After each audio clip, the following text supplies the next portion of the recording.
everyone, and welcome back to the Fairway to Retail Success, an AGM podcast. I'm your host, Justine Gray, the AGM's Director of Membership and Education.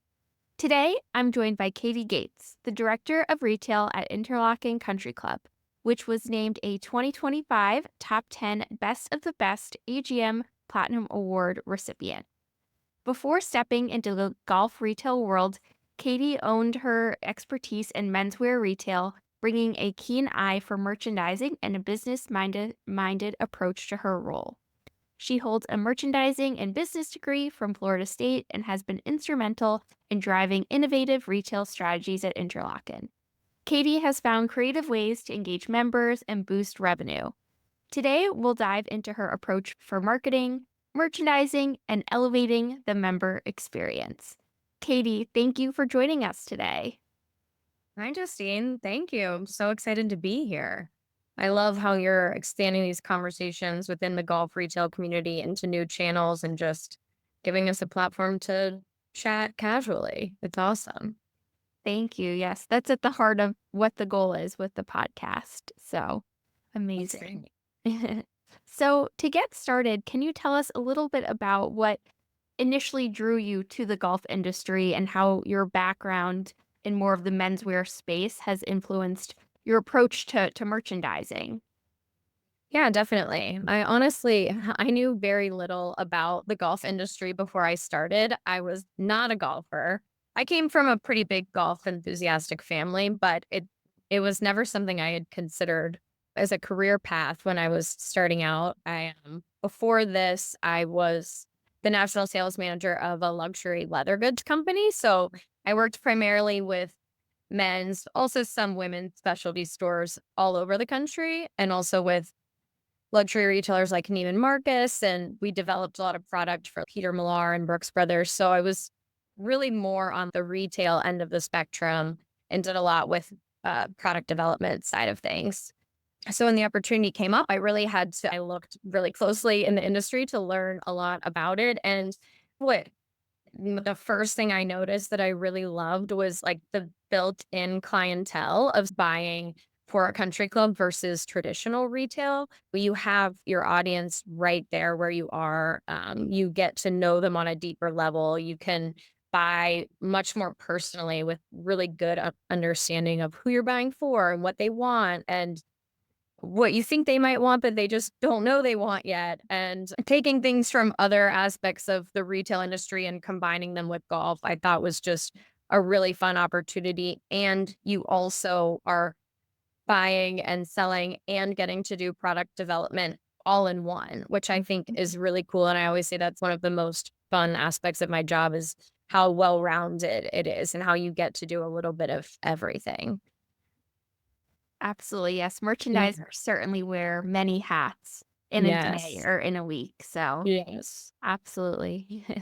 And I love how packed with history and tradition the game of golf is. I love the sort of bringing that rich historical aspect into merchandising and the storytelling that you get to do, and just how sophisticated you can curate the products to be while like telling a story is really cool. I think, especially in private clubs, a lot of our branding is through merchandising, right? It's how the outside world sees your logo and Mm. what products it sees it on, and what interesting collaborations and who you partner with, and a lot of, uh, we don't do advertising and things outside of our membership. So the way really people are seeing your club is through the merchandising a lot of times. And I think that's a really cool like responsibility that I take seriously as I guides everything that I do.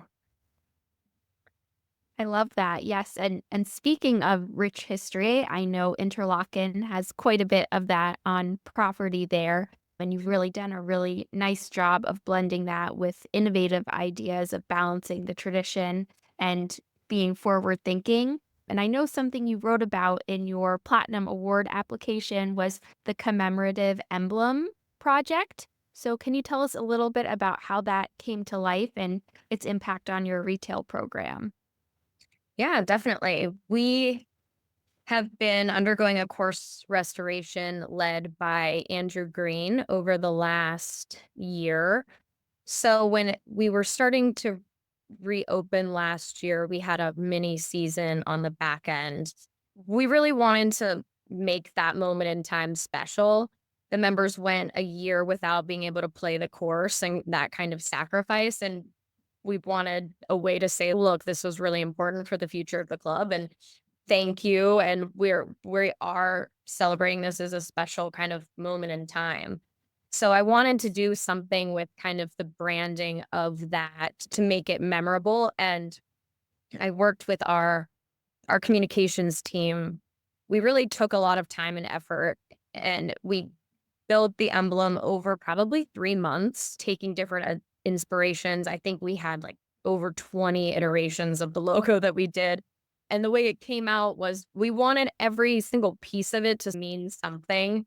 So, it went beyond what I we had traditionally done when coming up with new graphics and things, but we did like the outside, there were these dashed lines that symbolized all 360 golf families that made the project possible. And the dots on the inside are the 115 years of Interlachen's history. And we had Andrew Green and Donald Ross's signature in it, and then the blueprints from Donald Ross's original design. It came out really cool and was like a really great way to just tell the story of the whole club and kind of the future all at once. And we did a big kind of branding marketing campaign off of it, and we put together some graphics that showed what each thing symbolized in it, and we framed them in the shop and put it on our Instagram. And we did probably the largest scale like visual install we've done in the shop, where we printed the emblem in all different sizes and suspended it from the ceiling with honestly just like plastic fishing line on these big foam core boards.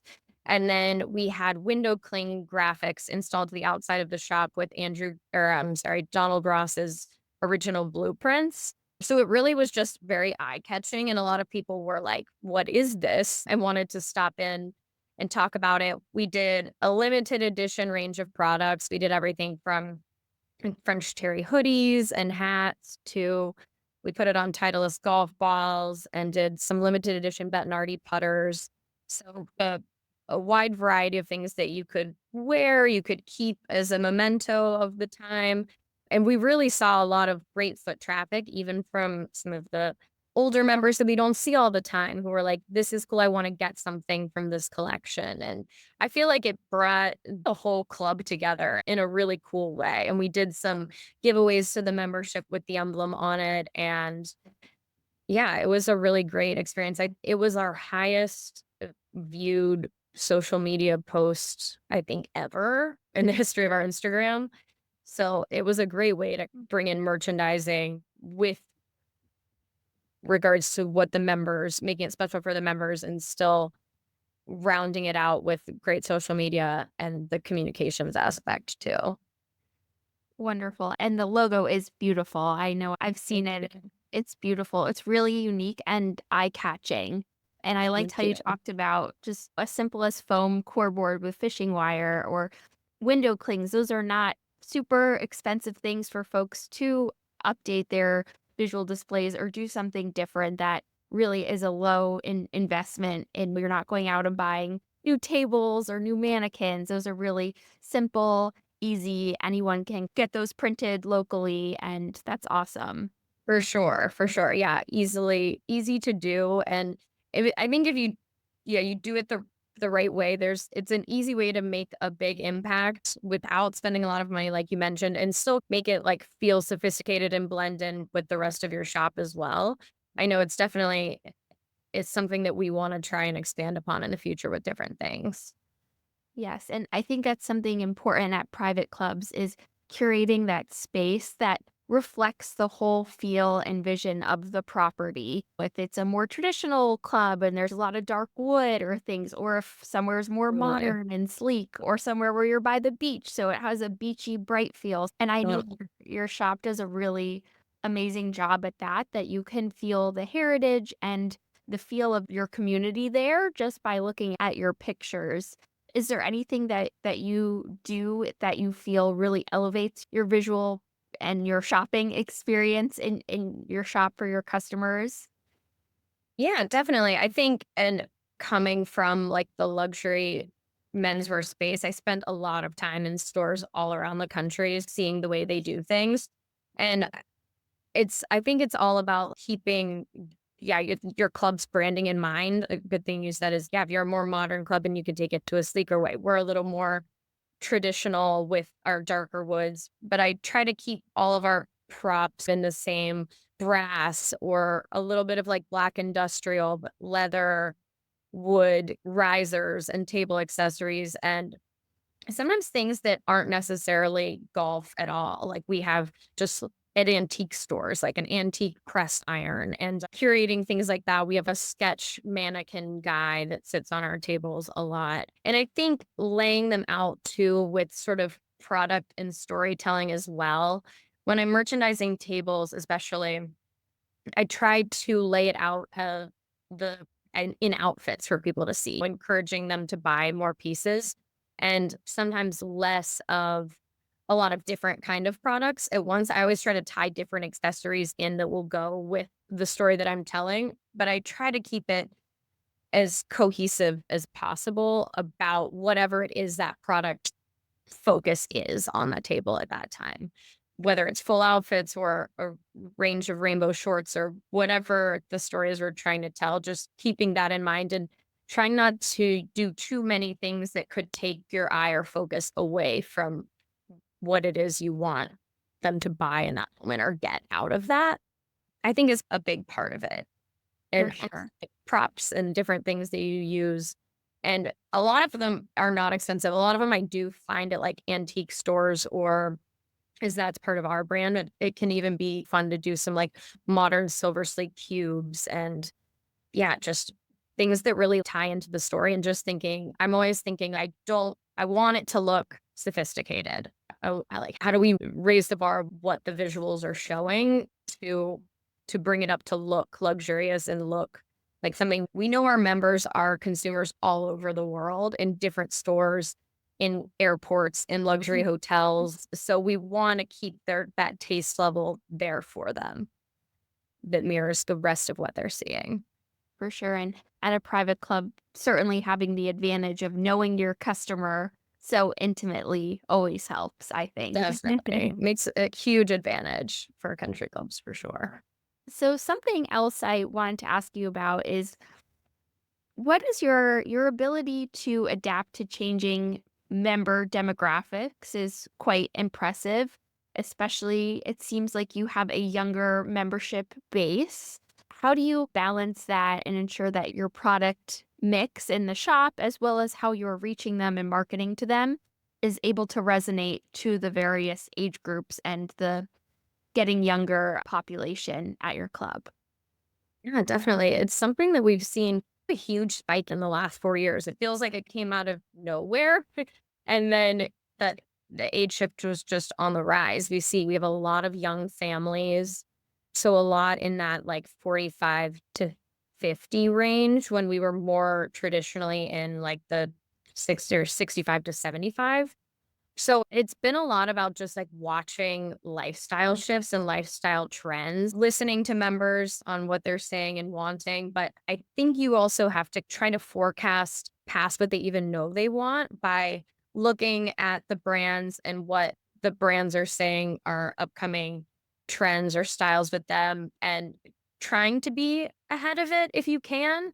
But also just taking their input and being able to be like nimble and flexible and make those changes in the moment without waiting too long or I don't like for things to be too far past by the time we implicate them because I think it helps us stay known for being fresh and they know they can find new interesting things when they come in. And if you wait too long into that cycle and they're asking for it too much, you've almost missed some of the opportunity to sell them those things. So trying to stay ahead of it as much as you can, even in like our traditional brands like Peter Millar, for example, our younger members tend to like more tailored fitted lines. So We buy so much of their Crown Crafted collection now. Our buy is probably 65% Crown Crafted and 35% of the Summer Comfort Sport Fit, when a few years ago it would have been completely the opposite. And when you're seeing that shift, just leaning into it, but, like us changing our buys has happened pretty dramatically, and we've seen only sales growth from doing so. And I think that's been really important. I think they also like those kind of limited edition product collaborations. And like I said, we have to be pretty specific about our product mix, but there's a lot of things that we won't venture into doing, but still, you can still do them in ways that make sense for your club, depending on what your kind of identity is with those brand collaborations and limited edition products. I think younger members really value those things a lot more than our older members do, just because they're consumers. They're like they know what's cool in the golf world. They're on social media. So you have to try a little bit harder to keep them interested. And it's just trying to stay one step ahead. For sure. Yes. I think those limited edition things, those collaborations, anything that's really exclusive is the future of the golf retail. And private clubs, again, are at the advantage of having those relationships with your vendor partners to create those things for your members that, and they're excited if it's something they can only get from you, for sure. Definitely. That exclusivity, I think, is a huge pro for us. And being able to, yeah, tailor those things to our membership and to our audience and saying, hey, this is something you can't get anywhere else. But just it not only generates really high revenue gains, but the interaction with members is so huge. It goes hand in hand.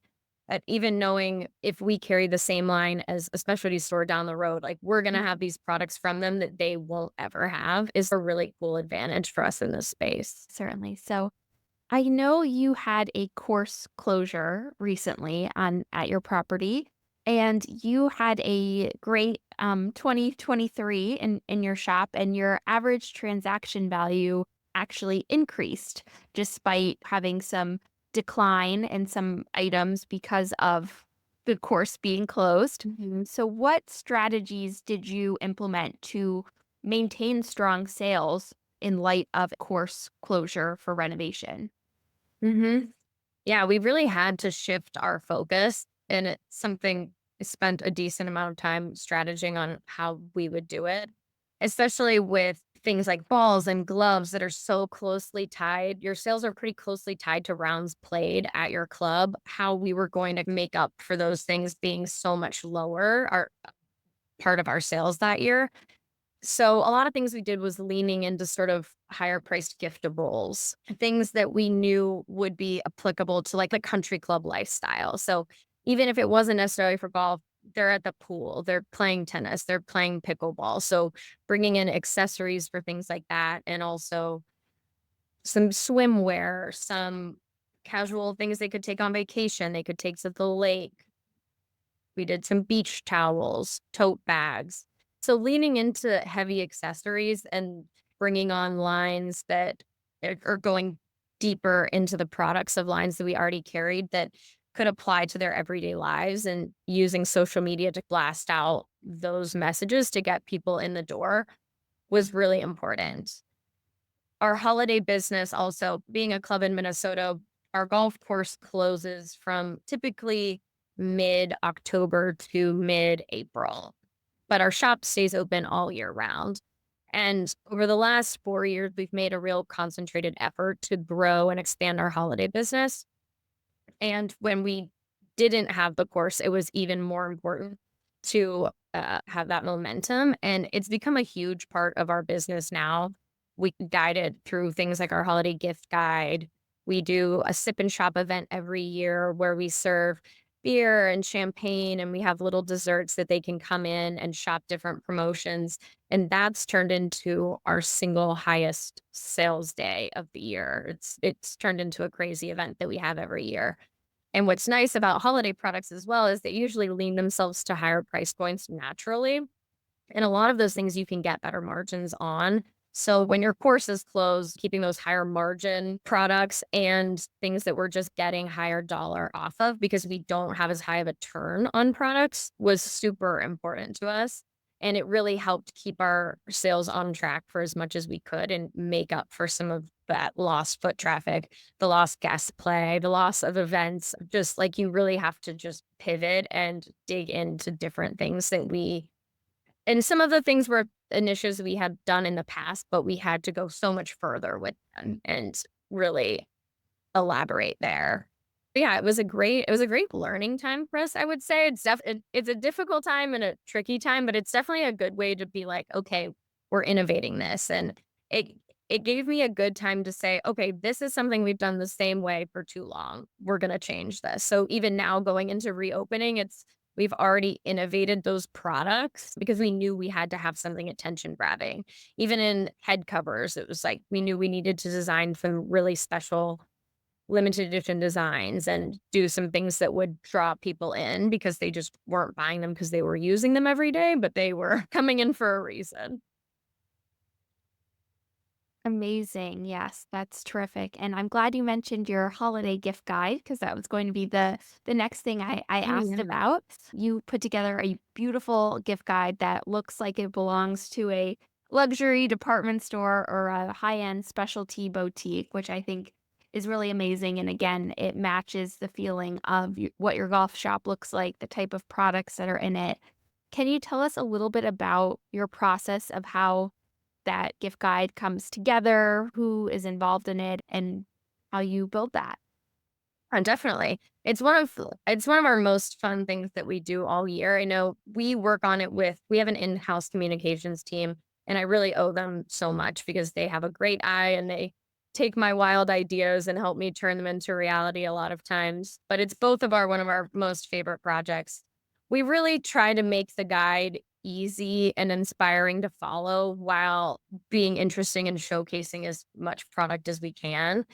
We break it into segments so some of them are for her, for him, for the home, for golf, for travel, stocking stuffers. So just giving them as many kind of gift ideas that are a little out of the box, but align with the way they're thinking when it comes to gift giving. And that I think the layout makes it easy to follow. Our goal every year going into it is like we want this to be usable. We want m men to take it home and circle things they want and hand it to their wives and have them come in and use that as a shopping tool. So we distribute it on 3 different fronts. We do hard copies in the shop and all around campus. We display or we have it in our weekly magazine that goes out to members with all the communication information, and it's featured, um, throughout it comes out right after Thanksgiving, and we have them around through Christmas, so we feature it for a few weeks in that. And then we drive it pretty heavily on social media as well. I post pictures from the guide.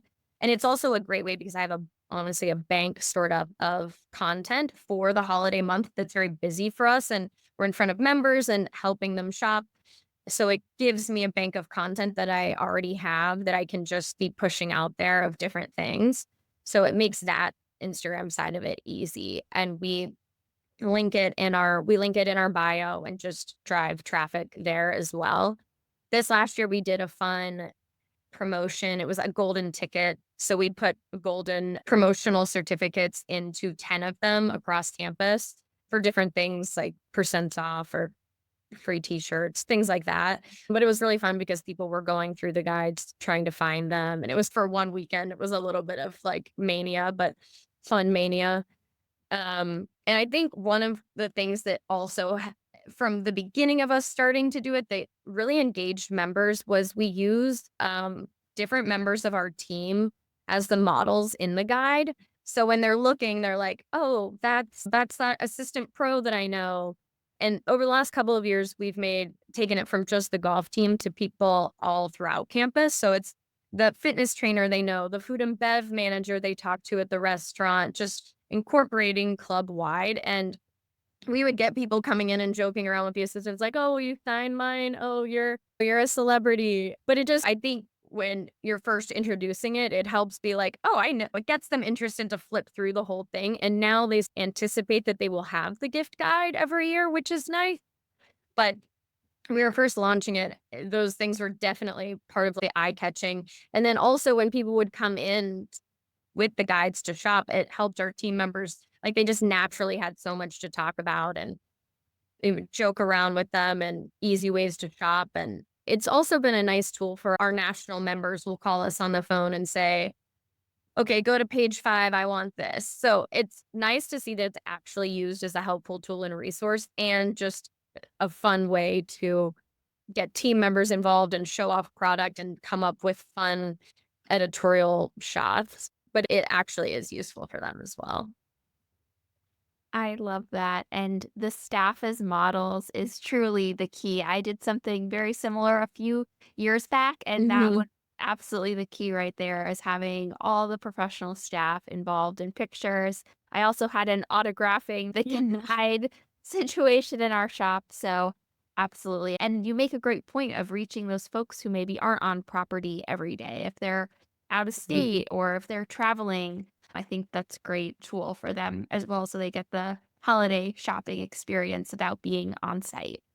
Exactly, exactly. You want to reach I feel like if you're spending we spend a decent amount of time on it. If you're spending time on these campaigns and these initiatives, you really want to reach as many people as you can to make it worth it and to justify the time that you put in. So having those people who aren't on site but still want to get Interlachen logo polos or even just in the holiday time, we do bring in a lot of lifestyle products. So we have sample like Hestra gloves that you see in ski shops because in Minnesota there's a lot of outdoor sports that they can use them for. And we had these handmade cribbage boards done. So they're seeing products too that if they walked into the shop in July, they wouldn't see. And even if they're nationally or they're down in Florida or their homes in Arizona, they're looking at, oh, I want that. And they know the offering is there and can call up and have it shipped to them. I love that. How early in the season do you start working on the gift guide? I imagine it's a long process of planning and getting it ready. It is a long process. We start talking about it in July as far as what we want the layout to be, the kind of cover, if we're going to keep the categories of the layout the same with the for her, for him.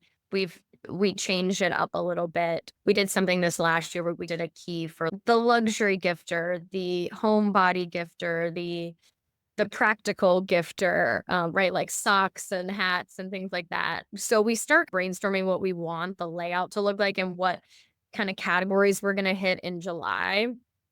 And then I go through the new sort of interesting products we'll have. If we brought in a puzzle for the first time last year. So me and the communications team will brainstorm and they're like, oh, I see this great shot of having them in front of the fireplace, like putting the puzzle together. So that was the cover of our last one. So seeing how we can work those products in and what we want to prioritize. And then really we start shooting it at the beginning of October. So I know that especially apparel and things like that, it's going to be based on our October shipments of what we have. So I know how to outline that and as you go, the buying of what I need to come in by October so that I can make sure it gets into the guide is started then. And it's probably 2 or 3 weeks of shooting with just coordinating the schedules of everybody across campus and their respected roles and when they can do the model and then versus also just product shots. We shoot those in between, but it probably takes 2 to 3 weeks of on and off shooting. And then we send it to print right before Thanksgiving. Awesome. It's a terrific process you have there. Thank you.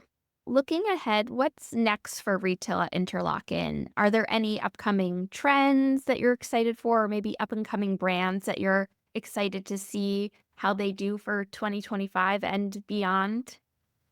Yeah, definitely. We're so excited for 2025. After being closed, this is our first full year back. So we have events back, we have guest play back, which we have not had since 2022. So Wow. we're super excited for this year. Yeah, this is like our grand we had a little reopening last year, but this is really the big reopening, and we're also trying to make the most of that. So the events that we're putting on, going back to all of our traditional events, but making sure we have new and exciting things to go along with it. Similar to how we did the course emblem in the past, this year where I'm working on really branding our men's and women's member guest events because we'll have those back. Our men's event always has this cool emblem. It's a bagpiper and people love it. We've always kept it exclusive, but this year we're going to sell product just that week with the Piper logo on it.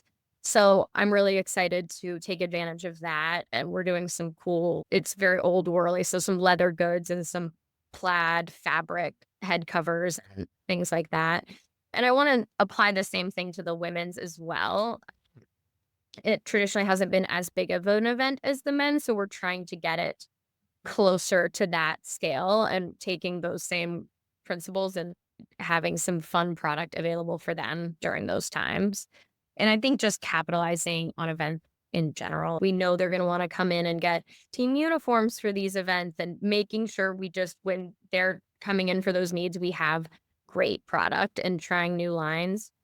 I think without we really dug into the lifestyle golf wear, but you can wear it everywhere over the last 2 years, and we are talking about that so much, I think, industry-wide because it's a huge trend. So, for women's, brands like A. Putnam we started with last year that are doing so well. So, continuing on with that, I saw a new one at the PGA Show called Williams Athletic Club that I'm super excited to bring in. Just really cool, elevated things that they can wear on and off the course, and I think with women especially, it's men have always had that they could wear their golf clothes out off the course, and for women, it hasn't always been that way, so just reframing the mindset of women's golf apparel in their minds of you can do other things with it, and I think that's so important. We're trying out some brands I'm excited to bring in. We're gonna have more new lines than we ever have this year.